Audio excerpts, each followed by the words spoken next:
Olá pessoal, meu nome é Marco Aurélio, eu sou professor de Química aqui do SEI e hoje eu vou resolver com vocês uma questãozinha de Química do primeiro exame qualificatório da UERJ do ano passado. Então, para quem está se preparando, é uma questão boa para você ver como a UERJ cobra assuntos na prova. E essa questão específica vai tratar com vocês um pouquinho de estequiometria com uma parte de nomenclatura orgânica. Então, como algumas questões que a UERJ propõe, a gente mistura um pouquinho dos assuntos. Dá uma olhada no enunciado aí, por favor. Dá uma lida.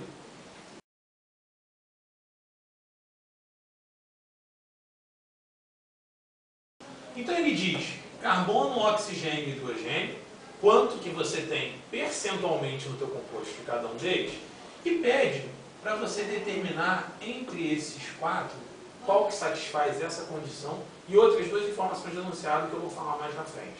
Então, para antecipar, eu já escrevi aqui quais são cada um desses compostos, para a gente ter como base. Então, antes de eu analisar as respostas, vamos pensar nessas composições aqui. Ele dá composição percentual. Como é que a gente usa isso para chegar na fórmula de um composto?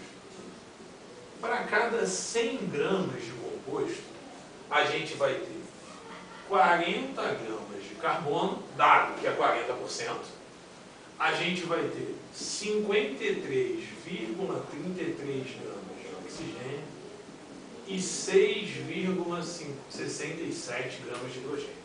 Só que quando a gente pensa em fórmula, quem entra aqui na fórmula? É massa ou é número de mols? É número de mols, né? Então essa massa daqui sozinha não resolve o nosso problema.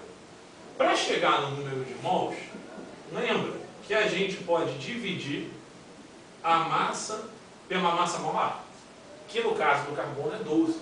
Está dado para você lá na prova. E aí, fazendo essa continha, a gente chega em 3,33. Quando eu penso no oxigênio, o que acontece com o oxigênio, pessoal? Vou fazer a mesma coisa. Dividir pela massa molar. Que olha, que coincidência, né? Também dá aproximadamente 3,43. Para o hidrogênio, essa conta é a mais fácil de todas.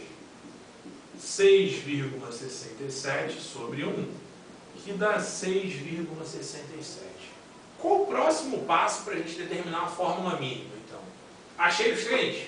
O próximo passo é dividir pelo menor, que no caso é 3,83. Quando eu divido pelo menor, eu vou achar 1,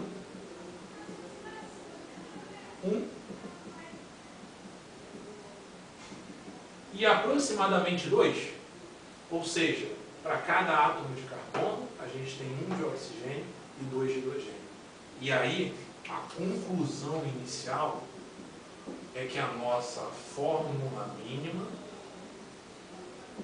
é CH2O, que é o primeiro passo.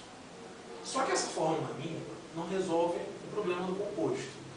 Porque a questão diz pra gente, vocês viram no enunciado lá, que a fórmula molecular,